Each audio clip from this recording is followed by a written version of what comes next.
Welcome to One Media Forum. This is your host, Herman Tiu Laurel, or Kamentong po ang bansag sa akin. And we have this weekly forum to help the public, to help you, our audience, and ourselves, and our guests, analyze the events that are going on in our world and in our country. Alam po ninyo, we're now in an information age, and information is as vital as the air and the food we need for sustenance. And so, itong linggong ito, ano ba ang mga mahalagang issue? Isa sa hindi siguro napapansin ng mga ibang media ay itong usapan tungkol sa pagbubuhay daw ng peace talks. This revival of the peace talks. However, there are many who are questioning this, and we will show you why today. That is why we entitled this segment, Fish Talk or Peace Talk? Usapan ba ng mga palengkera sa nagtitinda ng mga isda, yung malansa, na slippery na mga issues? So we will talk about this with our guests. Una-una po, seniority as well as seniority also in the Communist Party of the Philippines before, si Ginoong Mauro Samonte. Siya ay kolumnista ng Manila Times ngayon at siya ay dating aktibo sa Communist Party of the Philippines at ngayon galit na galit dito sa mga dahilan na ipapaliwanag. Mauro Samonte will explain his history with the Communist Party of the Philippines and why he rejects this party at present. And of course we have Ferdie Pasion with us. He is the founding member of the Nationalist Filipino, NATFIL, and he has been our sparring partner in these discussions for the past 10-20 years. Okay, now let us give a background first of this issue, the fish talk or the peace talk. Ang nagsimula po nito, this started with a proposal that we read from Secretary Bello of the Duterte cabinet, Silvestre Bello, who is presently the Secretary of Labor also of the Duterte government. However, this Bello, I think it was associated with the CPP also before, and is close to Jose Merasison, and in many administrations in the past, he has been the bridge, the go-between to broker these peace talks. But there are some who question his motive for doing this because there are several cases of corruption, immorality that are being raised at this time, and maybe they say this move of Secretary Bello to reignite, rekindle the fish talk or peace talk is just a diversionary move on his part to help the public forget the issues that are being raised against him. However, President Duterte himself has in the past, in 2017 and several other occasions, but we show this to you as evidence that it has been expressed by President Duterte himself that the peace talks are useless. They are useless expenses for the government. This was on September 30, 2017. So why is he reviving the peace talks now? Is it his initiative, or is it Secretary Bello's initiative, or is it Joma Sison, the chairman of the honorary chairman now of the CPP? Is it his initiative? Now, Joma Sison, nagpapakipot pa, as the report from this ABS-CBN News shows. Sabi niya, peace talks in Philippines? Not yet, says Jose Maria Sison. Why should the government then be insisting? This is just December 9, 2019, this year, just last week. Nagpapa-importante pa.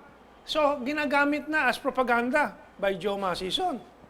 Appearing as if they are such a factor when in fact they are not. This is one of the reasons why this question is being raised.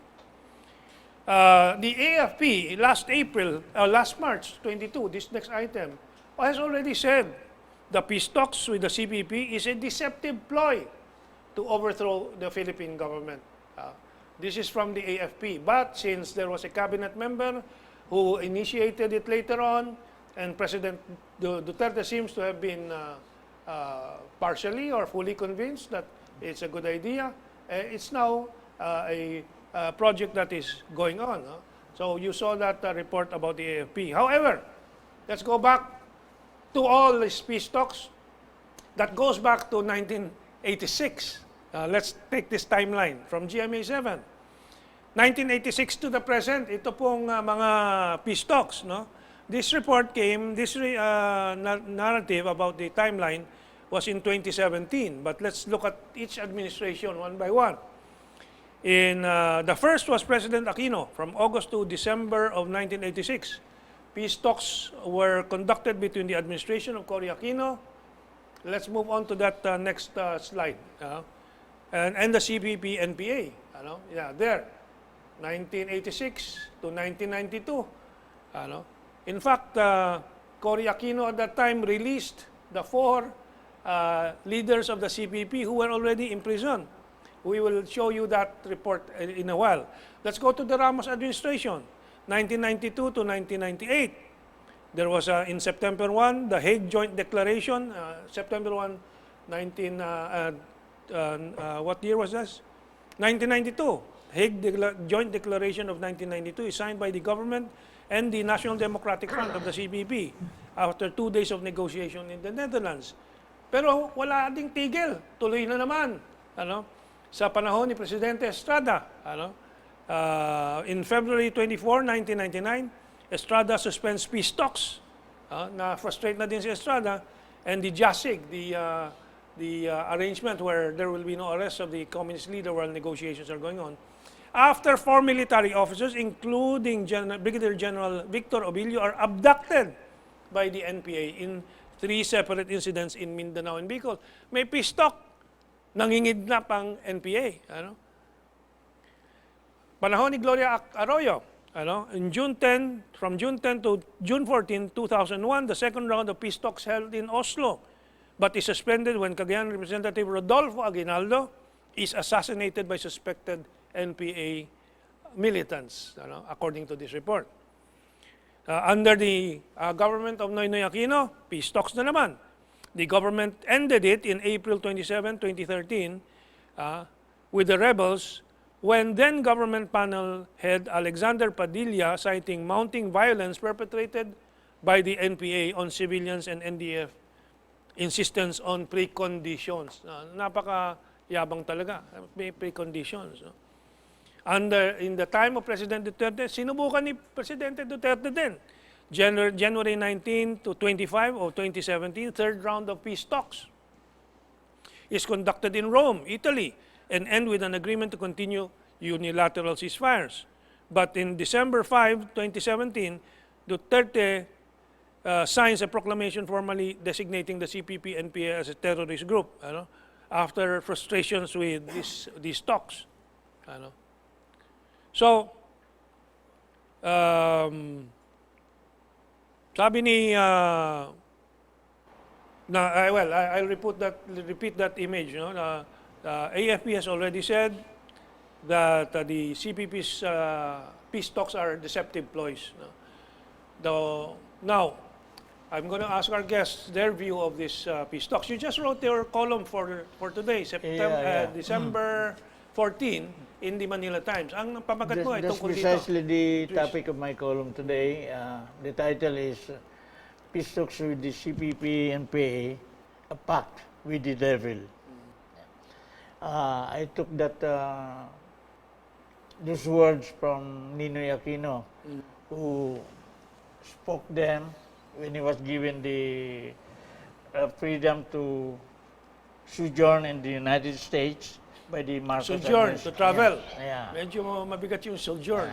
Sige. Okay, of course, you're a writer, so you have fancy words. The condition of Marcos in giving Ninoy Aquino that privilege was for Ninoy not to say anything bad against the martial law administration. But once Aquino once Ninoy was in the United States, he went on a binge of lambasting the Marcos martial law administration. And when questioned about his oath not to speak anything against martial law, he said, a pact with the devil is no pact at all. Alam niyo, Mauro, I like the attitude of the Communist Party of China. When they defeated the Kuomintang, tapos na. They try to shut out everything about the Kuomintang. Kasi you need stability. in governance of a complex society. Ano? But when you always try to protect the opposition, protect these rebellions and so on, which the Americans also keep doing. That's why Joe Mason is hiding in the Netherlands. You know? But anyway, continue with your narrative. Where was I? I said, Ninoy. I actually, personally, I've given up on any peace arrangement with the Communist CPP, Party of the NPA. Philippines. Yeah. I've been with the group. I know their workings. I know But their agenda. one of the, since I've known you and we've talked about this, you have told me one of the biggest rage you have, maybe 2 points about the CPP is number one, their protracted struggle, Yeah. which means that an endless war, which does not help development of the country. Number two, of course, no the agenda murder, of victory. the murder of your friend Quintanar. Yes, yes. Why did that happen? Briefly, and then I will go to. That's part Ferdie. of my column. Yeah. One thing I'd like to point out about this whole rigmarole of going into supposed peace talks with the New People's Army, the Communist Party of the Philippines, is let's trace the history of the party. There was a Communist Party in existence in 1930, as far back as 1930, the one organized by Crisanto Evangelista, the Partido Comunista ng Pilipinas. But that PKP was aligned with the Soviet Union, which at the time was the arch rival of the United States for world hegemony. So what appears to us is a scenario in which the United States must have a counter force for the PKP. So that's when the Communist Party of the Philippines comes in. The CPP had for its one of its main agenda was to combat Soviet socialist imperialism, social imperialism. I think these are ideas that are incongruent with each other, but that's the way Jose Maria Sison framed it. Precisely only for the purpose of slamming the Soviet Union. So what does the CPP serve? It serves the interest of United States, yeah. the United States. Yeah. So that's the origin of the Communist Party of the Philippines. It was born out of a need for the United States to have a counter force against the Soviet Union in the Philippines. Now, how was the Communist Party of the Philippines organized? It was through the initiative of Ninoy Aquino. He commissioned then Governor Apiñap to summon Jose Maria Sison, who was then a professor in the University of the Philippines, and meet up with Commander Dante, And who was Ninoy has the reputation of having said that I do not work for the CIA. I work with the CIA. That's a direct quote from Ninoy Aquino. it's a good thing you point that out. Yeah. So that is another factor which makes me cocksure about the CPP being an instrumentality of the United States. Okay. So the formation of the party and the eventual formation of the New People's Army was there,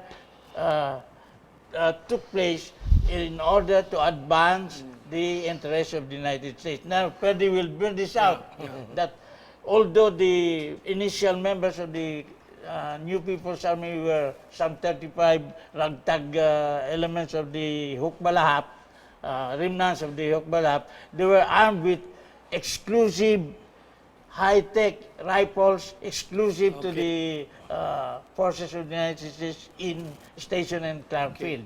So we'll skip the other questions. If we have time, we'll go back to it. So, Ferdie, ano naalala mo? Una-una, bakit ni-release ni Cory sila Joma, Sison, and so on?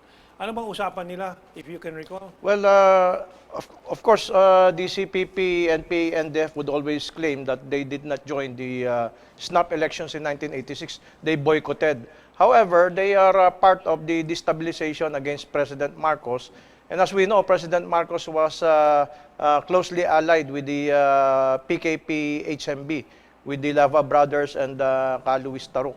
So as a reward from the Americans when they were able to oust Marcos from power, the Americans themselves told Cory Aquino to release the so-called political detainees, including Joma Sison. Based on human rights maybe and Yes, this usual the old jargon of the Americans. Yes, but ever since the CPP NPA was founded, first of all, they use the English term CPP NPA, which betrays their real patrons, the Americans who are English speaking. So instead of cooperating with the PKP HMB to capture the government and institute social reforms, they demonize the PKP HMB and closely allied themselves with the anti-Marcos struggle. As we can see from their inception, they have always been more concerned about their anti-Marcos struggle rather than the anti-imperialist struggle, which was the stress of the PKP HMB. We're now, we have our last 3 minutes for this segment on this topic. In conclusion, Mau, what would you say? What should we advise the President to do about this peace talk? Number two, any other thing you would add? You know, when last year the President gave up the peace talks with the CPP and PA, I was applauding. That was the right thing to do. I was, in fact, during one of our sessions in the other program that we had, I was already proposing there must be a distinction between the leadership and the members of the rebel group. You must have to distinguish between who are the leaders and who are the followers. The followers will not be there if they are not bad people. The fact that they are NPA, they are good. The bad elements, they are the leaders. So what I was proposing, with the followers, be all benevolent. But with the leaders, all out war yan, patay na yan. So it's about time Sison got buried. Ay, paano mo maililibing yan? Nakatago sa Netherlands. And Netherlands is an imperialist country. It is NATO. Yes, It is one of the centers of North Atlantic Treaty Organization. And we will not be surprised if the CIA has several stations there in the Netherlands. Sigurado, if you're hiding in a NATO country and protected by them, you are also under threat by those who are protecting you. Yes. That's why I'm quite intrigued now. Why does the President again entertain the idea of having peace with the CPP and PA when they have already been whittled down to a mere 2,500? That's the figure that's coming from the Armed Forces of the Philippines. Across the land, 2,500. Ano ba magagawa niyan? We have 50 seconds. I think many in the AFP is very frustrated with this rekindling of these peace talks that they see as useless already, and in fact inimical to the AFP and the Republic. It's useful for the CPP, NPA, and DEF because their funders all over the world will be misled into thinking that they are It's still alive again and strong. Yes. Yeah. So marami talagang dahilan na hindi dapat ito ipagpatuloy na. Tapusin na to, tigilan na. And sana ma-advise si President Duterte. We'll give you the last word, Mauro, since you're so impassioned. I was informed that the entire military organization of the government are happy that they're winning in their localized peace talks approach. No. And then all of a sudden here comes this another idea of conducting another talks, fish talk. That's right. It's all fish Fish talk. talk with the rebel group. My advice to the President, please forget all this Fish talk. nonsense of talking things, talking peace with the megalomaniac Jose Maria Sison. He's there for his own personal glory, not for the betterment of the Filipino people. So that's the end of the fishmongering of Joma Sison.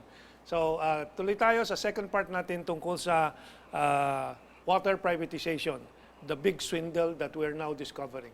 Okay, let's take this break.